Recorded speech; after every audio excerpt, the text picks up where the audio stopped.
What's up, Danny? I'm excited to talk. I feel like we've had a couple burners in a row, Like episode bad wise. episodes? Like emotionally taxing ones. Like Oh, a well, lot this to is go gonna through. still Oh, be good. I'm it. excited to get into it. All Yeah. right. Well, what do you got for us? This is Well, not a first, break. real quick, Yeah. how are you doing? You doing all right? You know, Give us an emotional check-in. 0 to 10. What's going on? How you doing? emotional check-in. I'm not going to quantify my emotions, but So a 3. it's there's like a lot. I'm processing a lot. Like spiritually, professionally? Professionally, I am working at an inner city high school. And I love it. I love my job. I love my students. Sure. But there has just like already been a lot of really sad things happen. Like losing students, like things like just like really like that sucks and is very painful. It's like a lot of grieving and trauma already. A lot. And it's just like it's a lot to carry all the time. And so I just generally can get into kind of a dark place if I don't. Yeah, and I'm sure for you have to like carry it and like you have to carry it with grace because the students, right? Like you have to probably project a level of like, I've got this together for the kids. Yeah, I want to be a spot of stability in their life, but it's like I feel pretty unstable. Sure. And so it's processing that. How do you kind of put on a brave face a little bit, but also still be genuine? It's just like, I mean, I was talking to someone at school today and they were just like, you kind of have to learn to compartmentalize. It's just like real, but sad and weird. I've never been a compartmentalizer. Like, yeah, you in a good way. You like enmesh a lot of your life together, right? Yeah, I think that's good. Maybe. I don't know. But it's just, and I think honestly, it's brought up some deconstruction pain because I feel like if I was in a place where my faith was very solid and I knew exactly what I believed about God, I could put it in a category easier. Oh, this is a perfect segue. I didn't even mean to be. But what were you gonna say? No, I wasn't gonna say anything. I love how unscripted this is. Yeah. In the sense that like you just talked yourself into excitement about a segue. If you're ever like, oh man, I bet they have a script. It's like, case in point, we don't have a script. Like, I think this is actually, we actually freaking just nailed this intro because it's a lot of pain and suffering to witness every day and like be a part of every day. And if I was still in my old like faith, kind of, if I was still believing how I used to believe before my deconstruction journey, I think I could have compartmentalized it or at least given it a box so much easier. I.e., okay, I don't think we've really talked about this on the podcast. Classic. There should be like a deconstruction zone drinking game. It's just take a shot every time they we say we I haven't don't talked know. about this. Emily laughs at her own joke. Okay. So the problem of pain and suffering. Yeah. Like that is a very apologetical idea of like, why would a good good all-powerful God who exists allow pain and suffering? And there was always like, well, it's for a reason that we don't get. Sure. And when I bought that hook, line, and sinker, I remember I was like, I'm never going to say that to someone. Like, I'm never going to be like, well, God's doing something, so no problem. But I was able to, I really believed, I was like, there's a freaking reason, and so it's fine. Like, sure, there's a reason. God knows what he's doing. It's all going to end up for good. Count it all joy, and it's all going to be fine. And I'm just totally not there. Yeah. And maybe that's a lack of like trust in God, but I think it's more complicated than that. Yeah. Can I ask you before I weigh in. Like, where are you then? With God? No, just about like the problem of pain. Yeah. As C.S. Lewis would say, right? You quoted a book. Thank you. You named a book. Named a book. It's two. That's 2 shots. Well, I never read it. I saw it on my shelf. So. I've never read it. No, so like, if there's this issue, right? Like, and you're saying like initially, you were like, "Hey, like God's got a plan. God's got it all together. Like, this may suck now." Like, so I'm just saying, where are you with pain now? So it's and not that and I'm. all that. I believe that God can take crap and use it for good. Sure. But I think that is very different than God planning horrible things for the sake of the good outcome. Most of the time, the outcome that's talked about is so that you trust him and love him more. I think that guy sounds like an asshole. A guy who would say, here's some suffering so that you love me more. I do not want to believe in a God like that. Yeah. And so that is where I don't know how to interact with God and suffering, because that's how I used to think about it. Yeah. Is that so? Before we keep going, how did you ever have that view, or what was or is your take on pain and suffering? Yeah, I think I maybe did. In terms of like, well, this war happened and it's gonna create like, I don't know, like any sort of like suffering, right? As I retrospectively think on it, because like I would be the person that would say like God is working all things for good. And I agree with that.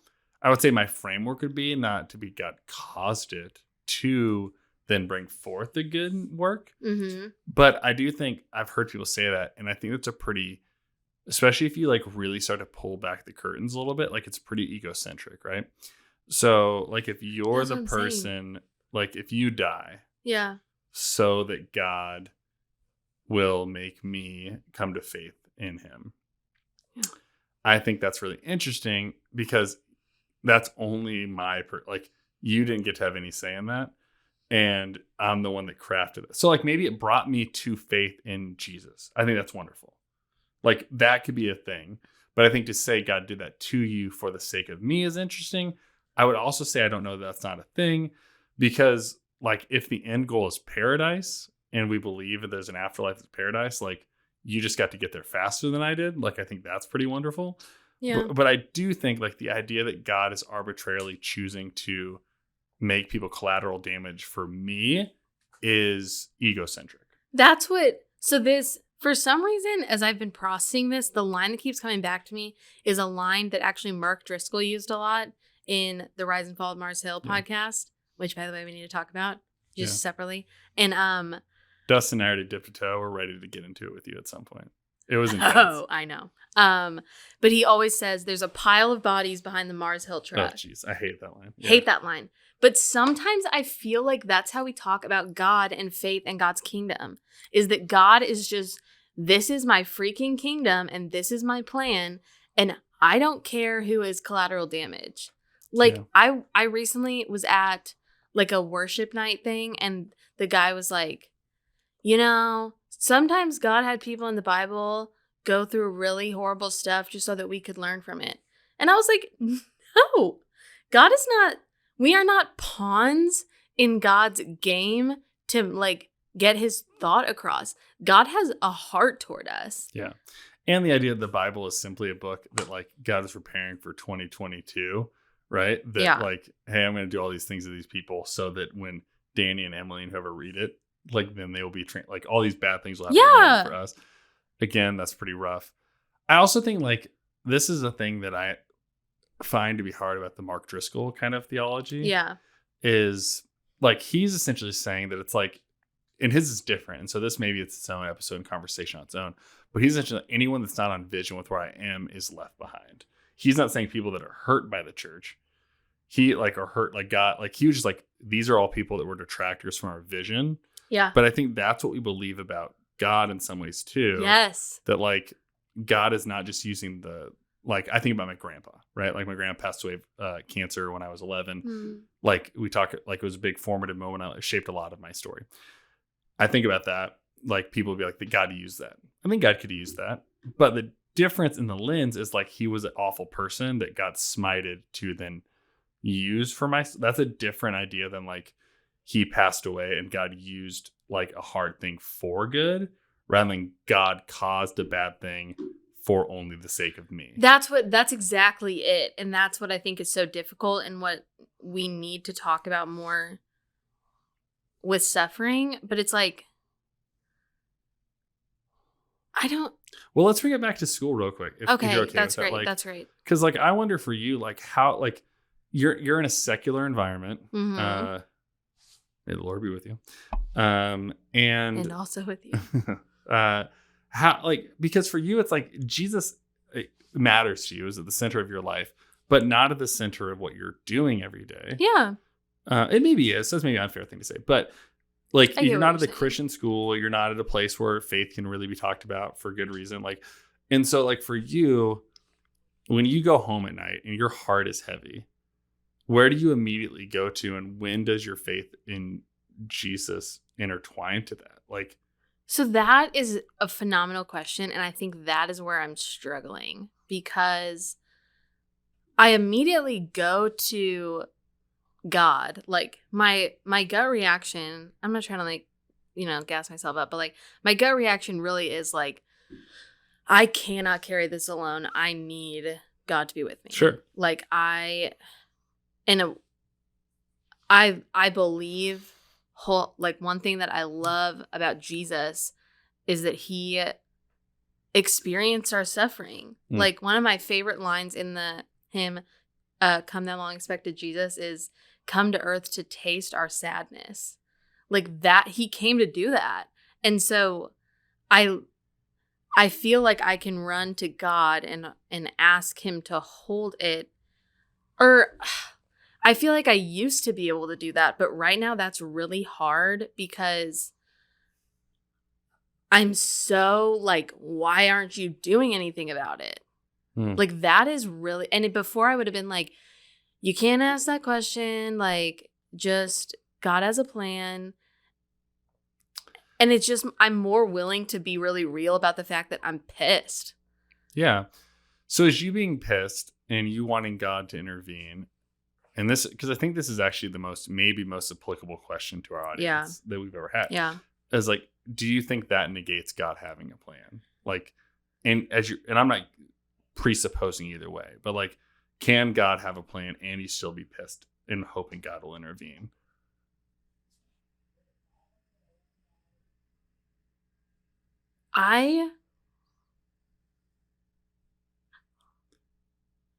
There's a different, how do I explain this? Like, I'm fine with God having a plan that's like,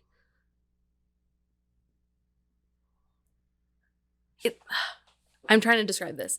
So I am not comfortable with a God who this is like something that he chose to be a part of his plan. All of this suffering. Like yeah, so you're saying like you think that it is a part of God's plan. Yeah. And I think and that that's bugs you insane. Yeah. But that's different than like God didn't decide that this would happen, but like can redeem and restore things. And which one are you saying you fall within? Sorry. I think I'm figuring that out. Yeah, okay. Sorry.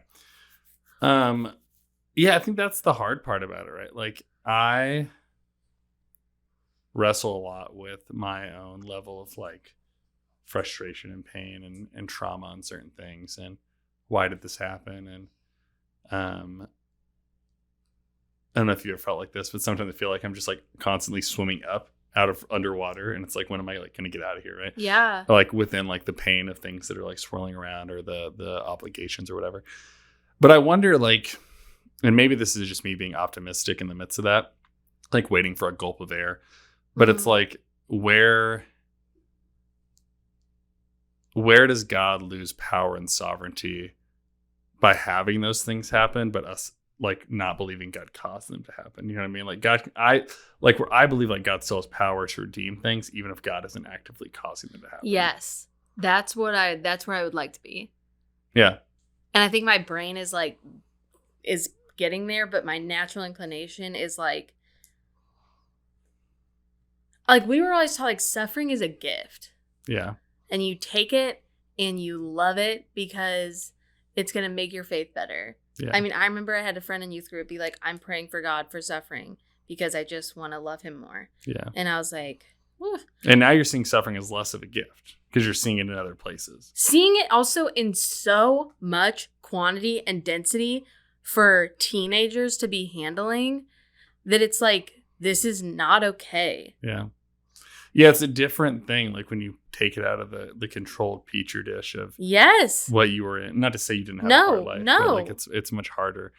And I think that's where it's the rubber meets the road. And I think for those listening, it's like there's probably people with really, really tough professions like you, where you're seeing it on a regular basis. And that's the question that's before us is like, how do we see the goodness of God in an extremely broken and painful world?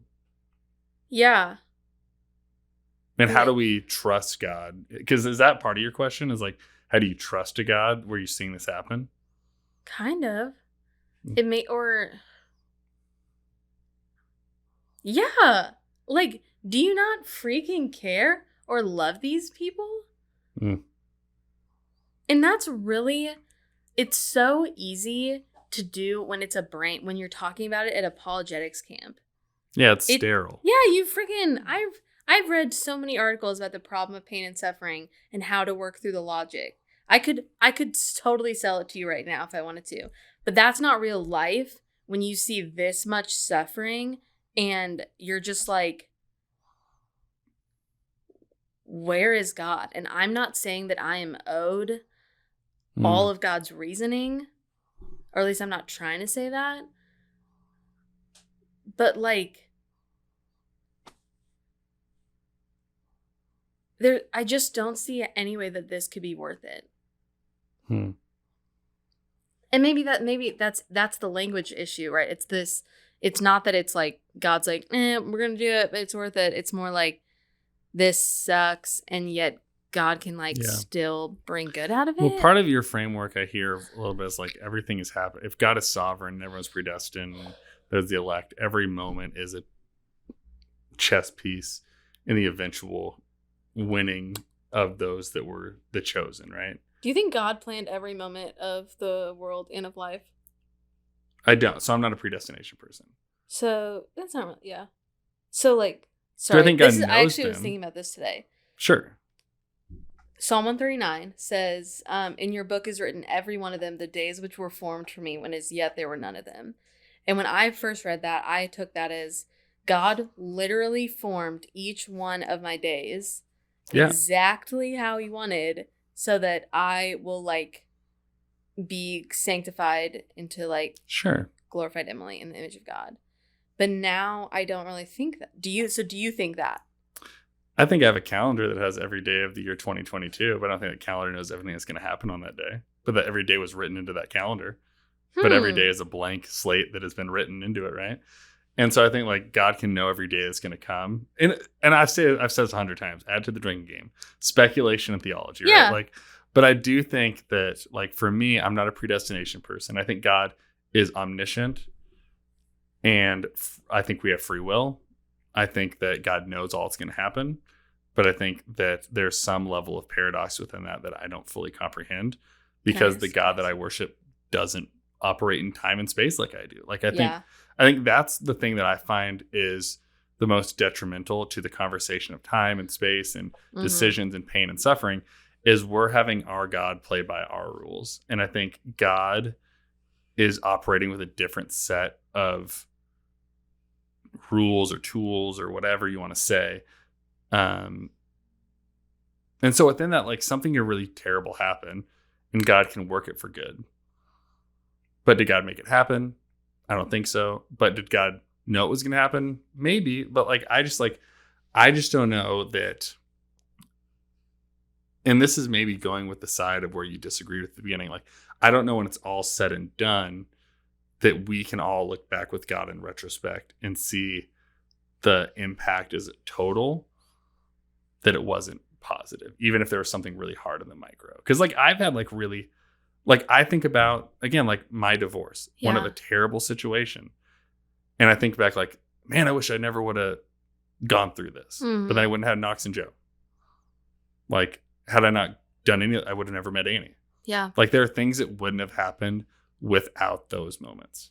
Yes. And I think like that's what's hard, is there was like good moments for sure. There was really painful and sad and hard moments. But I look back now in 2022 and I'm like, I couldn't logically trade any of those pains and sufferings because of what I have now on the other side. Now, did God make those happen? Whatever. I don't know. But if none of those things would have happened, I never would have ended up in St. Louis with kids, meeting my wife. Yeah. And so that's like where I look at some of those things. It's like I see the cumulative effect of good, bad, and ugly, and to be in a really wonderful place now. And I love that. And I think that's beautiful. And I don't think everyone always gets the luxury of that hindsight, or at least not that quickly. Yeah, I think that's one. There are people that their story ends much more traumatically. Yeah. Or they never come out the other side, right? Like, and I think that's where it is hard. It's like I have a privileged space and sitting in that. But also saying like, we don't know that person's story as it ends either, right? And like, and asking, and this is going to sound more jerky than I want it to, but like, does that person even have eyes to see the good things? Like, there was a season where I didn't have eyes to see anything good that was happening in my story because I was so pissed. And even to your story, I like wonder with like school, there's a lot of hard things happening, but I wonder, because part of the reason I remember the first conversation we had about taking this, like it was going to be a hard situation. Yeah. But it was for what you thought was going to be really good for you and for your soul. Even if it was hard. And I wonder like in a year or two, whatever, like 5, 10, like the long haul ramifications of sticking with it, or just like the relationship building. Does that make sense? Like, but see, it's not me. Like, it's not. But then like that goes back to like then my students who are the ones actually going through all this are the bodies behind the bus of Emily being except inspired. For on the other side of that though, it's like there are certain ones that like had demises that are really painful, right? Yeah. Like things like that aren't a part of the end story.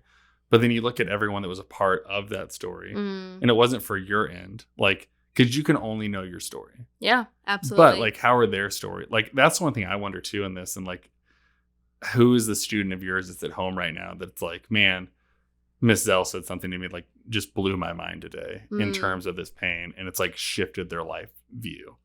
I think those are the moments that are the hardest to see, and where God doesn't cause those terrible things to happen, but uses you as a beacon of hope and light in the midst of that. And that's the part that I'm like loving, right? Like we had a very honest conversation. There's a lot of fighting at my school as a class, where I like brought in the book we're reading. This kid talked about like the fighting rules from where he grew up, and then I was like, what are y'all's fighting rules? And I mean, like some of them just wrote like it, like if you piss me off, I'm gonna shoot your ass, like on the paper, and turned it into me. And we talked about that for 90 minutes. I had so much more planned, and they just wanted to talk about it. Like they were like, they were challenging each other. Like they were like, what do you gain from that? Like do you gain that person's respect? Do you gain, like, it was so interesting and intense. And they were like, we don't know how else to be heard. And so like, this is the way to get respect. And it was this like, all to say, this whole thing, it was a very deep and beautiful conversation. At the end, like one of the students goes, Miss L, I'm not going to lie, I'm for real really thankful you're in my life right now. And like, that was so sweet, right? Like, it was a very intense conversation about their friends who had been shot and killed, and like them who've been shot, and like all of that, all of them going through that. And yet we found a safe place. We created a safe place to process and encourage each other. And that is like, that's the view I'm gaining, I think, of God and of his plan, because I think a lot of this does actually have to do with my predestination mindset. the more that we're talking about it, because it's like, that is something that's like, I did not cause any of those things in those kids' lives, but and not that it like made everything better, but I think in that conversation, I created some safety and hope and like potentially even healing in that conversation. And that was like creating beauty out of darkness. Mm. But I would never be like, man, that conversation was so dope that I want my kids to go through all that. I think that's the difference. Yeah.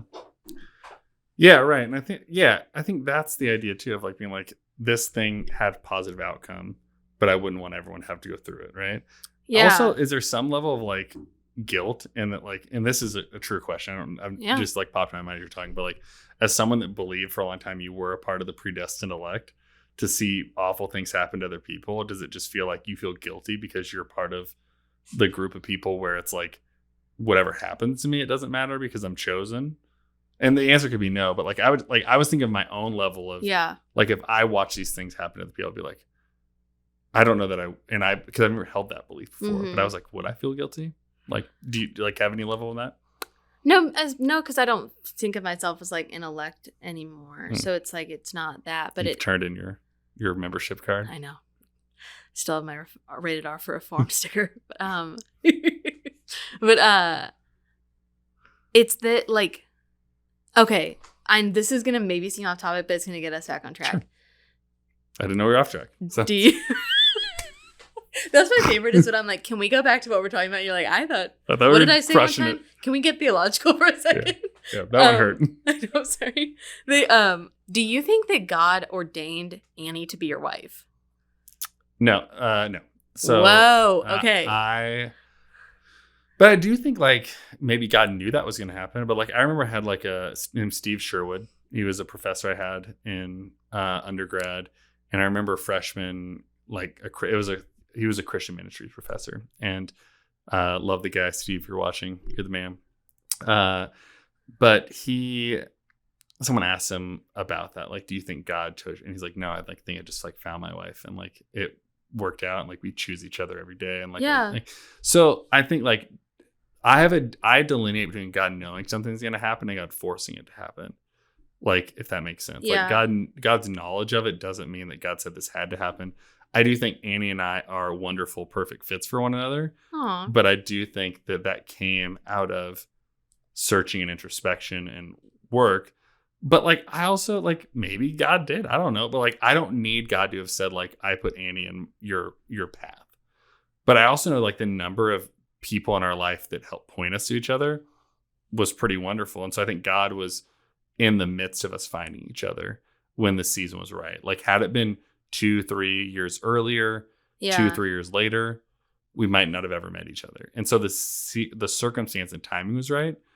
But I think that's where a different thing is for me. It's like, I don't need it to have been like, God wrote this in the book of life on March 2nd for us to have met. Yeah. And I'm just like, we just happened to have finally met that day, and it worked out. I think that's it. And I didn't even know this what we were going to talk about, but like, I think what feels really dark is I am letting go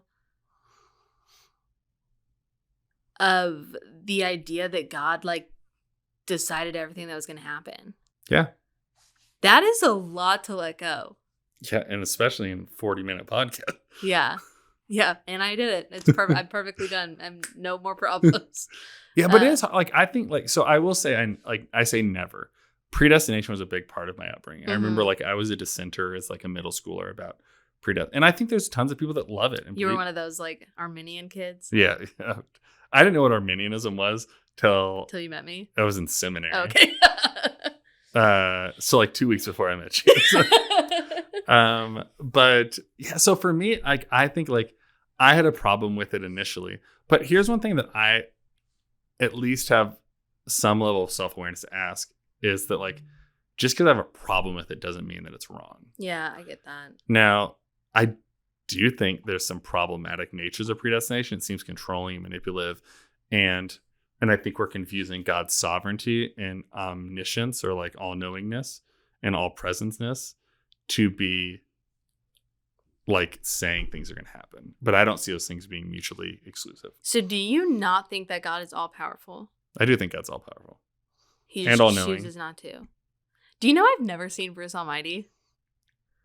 Are we going to have Live Barker movie night? Oh, we should do a movie review. Oh my God. That would probably be great. Or should we do like a live Did you ever watch that show? Dustin, you're in the back. What was the show with the aliens? They were watching movies and they like talk through it. It was like what was that? The Silhouette. Yeah. Whatever, something theater. Yeah. I know exactly. You've never seen it's like they used to watch these like old sci-fi movies and it was like an alien where they're like silhouettes that looked like they were in a theater. That's kind of cute. And they would just like talk through these movies. Like really like sarcastic banter. Mm. So we should do that. I think we should do a live reaction of Bruce Almighty. I think that's a right idea. So I never needed those things to be true though. So that is just so God, you do think God is all powerful. uh-huh. He just doesn't use his power. I've said this before. Are you going to say Bruce Almighty? But have you seen Bruce Almighty? Oh my God. Have you seen Evan Almighty? No, like I have seen Evan Almighty. Oh, the worst of the two. My favorite line from Evan Almighty is, God, I know you do this because you love me. Would you do me a favor? Love me less. That's funny. Feel that. Yeah, that's like the most Deep true in my thing soul. I've ever heard. I know. I think there's a weird value statement you're making on God choosing to opt in and not opt in that is based on our perception. And so like I've said this before, like our perception is not the full reality. Yeah. So that's just my perception. So all right, Emily, what else do you have for us on this? Oh, I thought we were like deep in this conversation. Yeah. I mean, like, what 30 more minutes do you have for us? Like, no, I'm still in Me this. too. Okay, it seemed like you popped out and I definitely wasn't. okay. But it's like, and I know that I don't know, and I don't know God's reasoning for everything, but like,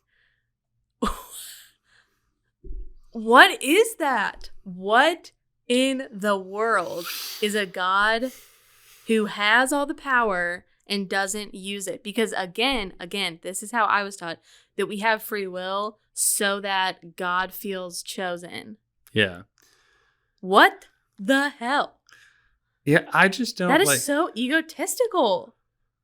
It is egotistical. I do think, like, I've used this analogy before. Like, I'm all powerful, in control of my children, but I don't always intervene in their lives. And some of that is so, like, when my daughter skins her, don't take all the theology out of this, but when my daughter skins her knee, she knows what it feels like to skin her knee. Yeah. When my kids hit each other, they know what it's like to not just have been hit, but to like restore that relationship. There are times as a parent I've had to like withdraw from my ability to dominate the situation for the greater good. Now, I don't know that God is doing that, but I have to imagine there's some level of perspective that the creator of the universe has that I don't have, to say, like, intervening is important, right? There's a I don't watch a lot of DC movies, the Batman. I think they're really more of a Marvel gal. Yeah, I think DC is markedly one, like, just below par.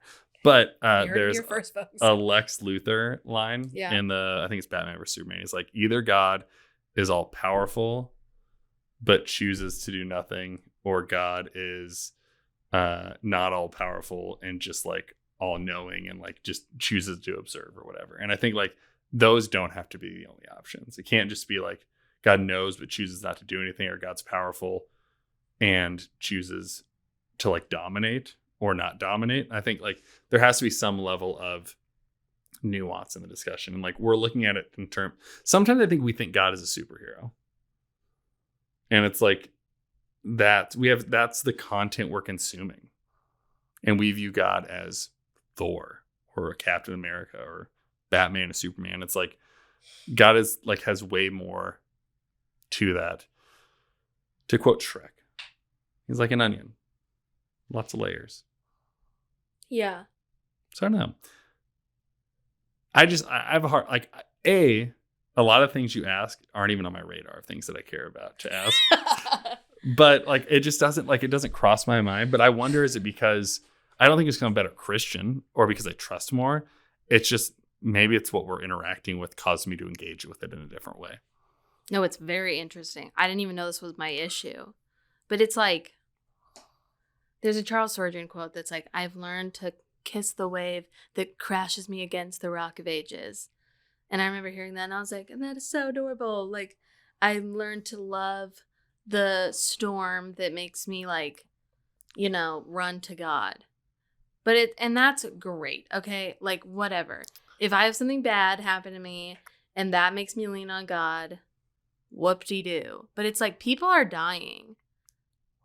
Yeah, but I think that's a terrible quote, because it's like, I don't think God commands of us to love getting beaten down by the wave or by life. But there is a level of saying, like, how do I see God once I've recovered? Yeah. Like, I even think, and this could be bad, I'll have to go back and read the story, but like, it's not like Job was like just high-fiving God for the people in his life that were being just stricken from him in the pain and everything was happening in his life. But on the other side, Job was a faithful person because he stuck with God. But it wasn't like Job was like kissing the wave as everyone got destroyed. Uh-huh. And I heard a pastor say one time, like, you should never preach on Job until you've been through some shit.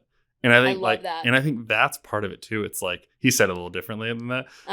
But I do think there's like, until you've seen it, like, and that's one of the reasons I try to shy away from this sometimes. Is like, I have my level of trauma, but I've not been in what you've been in. And so it's like, I can speak to how I think God is sovereign and through in what I'm going through. But oftentimes I feel like we try to speak into how God is doing that for other people. Yes. And that's where it can become really problematic. And like, but also, let's talk about Job. I'm so glad you brought this up. Oh, I wish I never would have brought this up. Like, this is how, oh, sorry. That was a side thought. Job. Okay. To me, how I was taught about Job is that Satan talked to God and was like, bruh, I bet no one really likes you that much. And God's like, actually, definitely Job does. You can do whatever you want to him and he'll still love me. Yeah. Okay. What the heck? Again, it's hard for me to read that and not see a God who's just like, let's see, buddy. You know? Yeah, right. Like, what is that? What is the purpose of that other than to stick it to Satan? Yeah. Job lost his family and everything he owned. That's exactly right. And his friends left him. Right. Now, sorry, I'm getting really upset. no, I'm with you. I think I was trying to decide if I was going to say something snarky or not, but What are you going to say? I can't remember. But Okay. So here, to my understanding, I could be wrong. So let me know. And either of you two, you guys are Bible student of the year, and behind the camera, we got a pastor of many, many decades. Yeah. I'm a woman, so Bible student, that's it. I think Job is not written as historical literature. Like, it's not a case study of a person, but it's like in the wisdom literature, Yes, right? That is true. And so, like, I think that's one thing that I presume evangelicals have been told, is they read that as a case study of God's interaction with people and suffering and what might happen to us.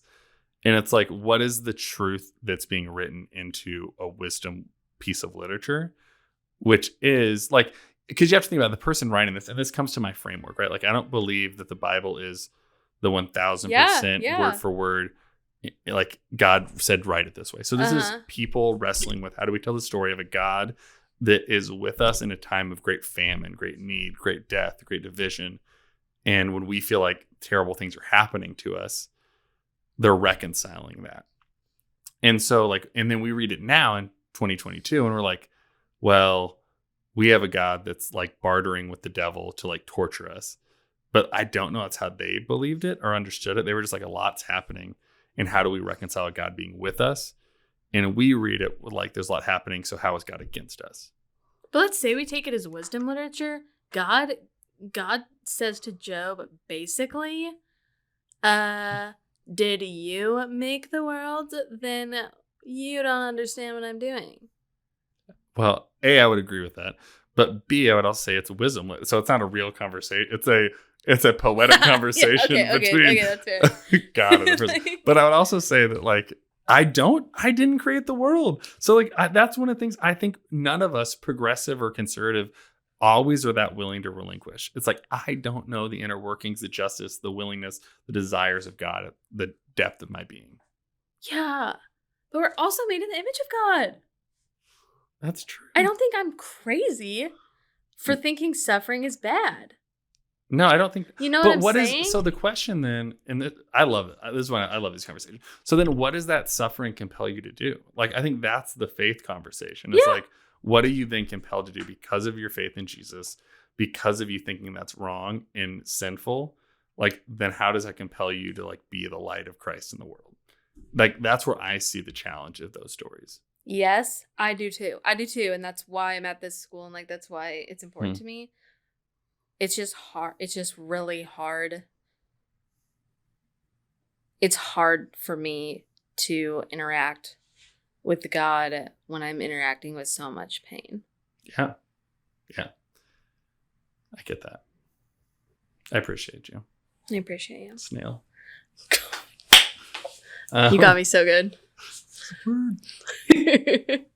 I think that you're asking a question though that is probably at the core of a lot of our people's stuff. Like, I don't know if you follow. I mean, I think you're on our TikTok from time to time. I am. I haven't been posting lately. Sorry. You're what? I haven't been posting lately. Yeah.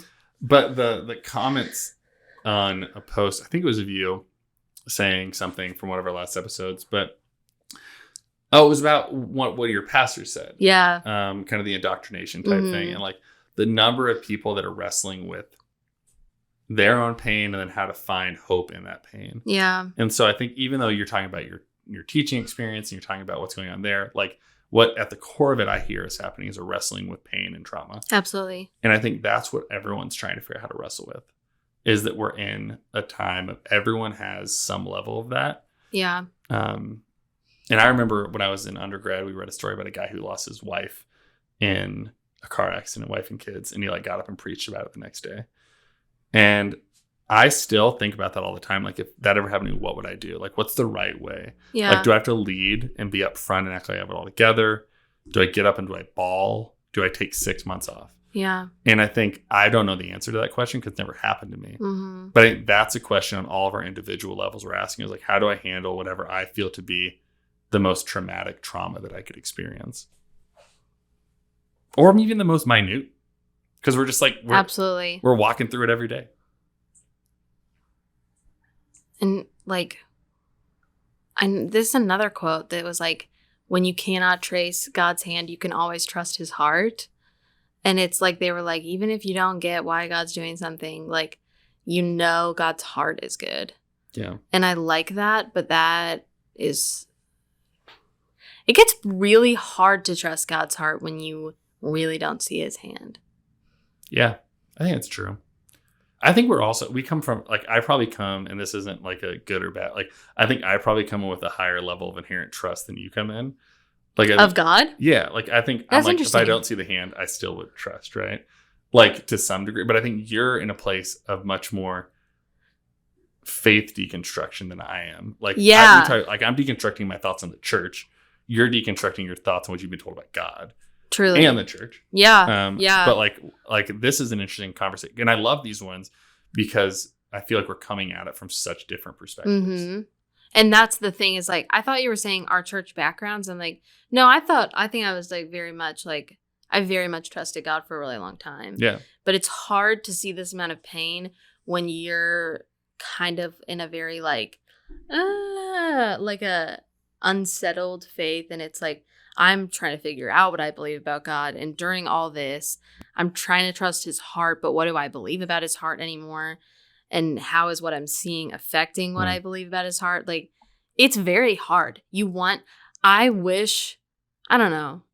It would be easier if I was walking into this knowing so well what I believe. Sure. Yeah, and it's comforting. So much easier. And that's just not what's happening. So for people listening, like, we know they're not coming in with, I mean, some are, here's what I know what I believe. Some are very uncertain, fearful, scared. Like, yeah, it's freaking scary.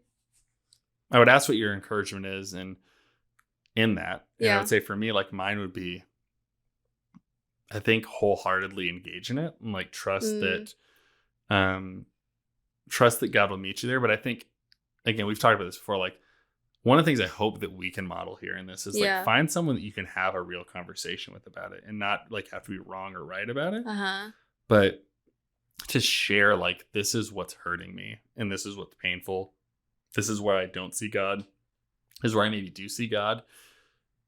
And just be honest and authentic, because I don't think we have enough of those spaces. Yes. Unfortunately, I think the church hasn't been that space. And sometimes our friends aren't. Like, that's the hard thing is like, I have Christian friends I still think about. Like, I want to share certain depths of my soul with them. Like, can I share it with that person? Yeah. And I think that's hard. And probably introspective. How good of friends are we, I guess, if I can't share that. But I would say find those people that are safe that you can share that with. So what would your encouragement be? I mean, yeah, find those people that are safe, and I mean, be brave and say it, because otherwise you feel like you're crazy and you're the only one thinking this, and you need people to validate you and say, wow, that sounds wild, and you're not alone, and it's part of your journey, and it's okay, and God loves you. God loves you. That should be, if embrace the journey wasn't our catchphrase, God loves you should be our catchphrase. So well, to hold us accountable, I'm going to say this on air right now, so this goes into our episode before we log off. We have a pretty cool episode coming up. Yes. In the weeks to come. I'm excited. We're going to get some pretty unique, a little different than we normally do. And so we hope you'll stick around with us, because we're going to be excited to do it. And so stick around. But I appreciate everyone engaging with us in this. Like, I think it's a vulnerable place, even to listen. Like, I listen to stuff, and like, I think I said this on our last episode, maybe this one, like certain things are unearthed even as I listen. And I think that's probably true for those listening. So I appreciate you sharing. Yeah. And just those listening and joining us. This has been a fun community to build, and truly happy to keep it going. Yeah. And know that even as you embrace the journey, God loves you. Cut.